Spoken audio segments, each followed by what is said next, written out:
മുഖ്യമന്ത്രി ചികിത്സാ സഹായ പദ്ധതി എന്നത് കേരള സർക്കാർ ഗൗരവമായി നടപ്പിലാക്കിയ ഒരു പ്രധാന സഹായ പദ്ധതിയാണ്.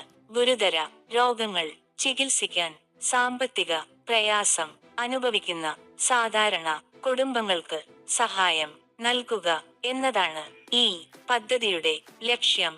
ആർക്കെല്ലാം അപേക്ഷിക്കാം എന്ന് നോക്കാം. കേരളത്തിൽ സ്ഥിരതാമസമുള്ള പൗരന്മാർക്ക് ഈ പദ്ധതിയിൽ അപേക്ഷിക്കാം.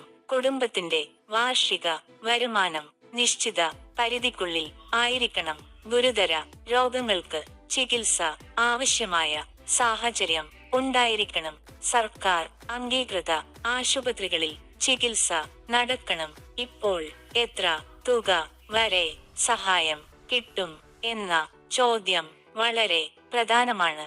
രോഗത്തിന്റെ ഗുരുതരത, ചികിത്സ ചെലവ്, സാമ്പത്തിക അവസ്ഥ ഇവ അനുസരിച്ച് ലക്ഷക്കണക്കിന് രൂപ വരെ സഹായം കിട്ടുന്ന സാഹചര്യങ്ങൾ ഉണ്ട്. എന്നാൽ ഓരോ അപേക്ഷയും ഒരേ രീതിയിൽ അല്ല പരിഗണിക്കുന്നത്. ഇപ്പോൾ അപേക്ഷ എങ്ങനെ നൽകാം എന്ന് നോക്കാം. അപേക്ഷ ഓൺലൈൻ വഴിയും ഓഫ്ലൈൻ വഴിയും നൽകാം. ഓൺലൈൻ വഴി അപേക്ഷിക്കുമ്പോൾ മുഖ്യമന്ത്രിയുടെ ദുരിതാശ്വാസ നിധിയുടെ ഒഫീഷ്യൽ വെബ്സൈറ്റ് ഉപയോഗിക്കണം.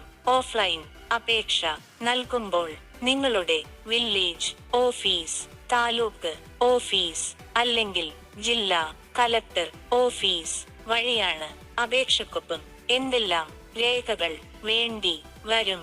ആധാർ കാർഡ്, റേഷൻ കാർഡ്, വരുമാന സർട്ടിഫിക്കറ്റ്, മെഡിക്കൽ സർട്ടിഫിക്കറ്റ്, ആശുപത്രി എസ്റ്റിമേറ്റ്, ബാങ്ക് അക്കൗണ്ട് വിവരങ്ങൾ ഇവ ശരിയായി സമർപ്പിച്ചാൽ അപേക്ഷ പരിഗണിക്കും. അപേക്ഷ നൽകിയാൽ ഉടൻ പണം കിട്ടുമോ എന്ന് പലർക്കും സംശയം ഉണ്ട്.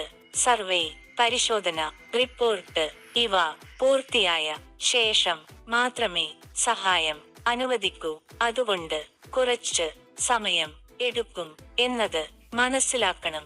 നിരാകരിച്ചാൽ വീണ്ടും അപേക്ഷിക്കാം എന്നതും പലർക്കും അറിയില്ല. അടുത്ത വീഡിയോകളിൽ നഷ്ടപരിഹാരം വൈകുന്ന കാരണങ്ങൾ, നിരാകരണ കാരണങ്ങൾ, പണം വരാൻ എടുക്കുന്ന സമയം എല്ലാം വിശദമായി ചർച്ച ചെയ്യാം. 4. എൻഡിങ്. മുഖ്യമന്ത്രി ചികിത്സാ സഹായ പദ്ധതി സംബന്ധിച്ച ആദ്യത്തെ വിവരമാണ് ഇത്. തുടർന്ന് വീഡിയോകളിൽ കൂടുതൽ ഡീറ്റെയിൽസ് വരുന്നുണ്ട്.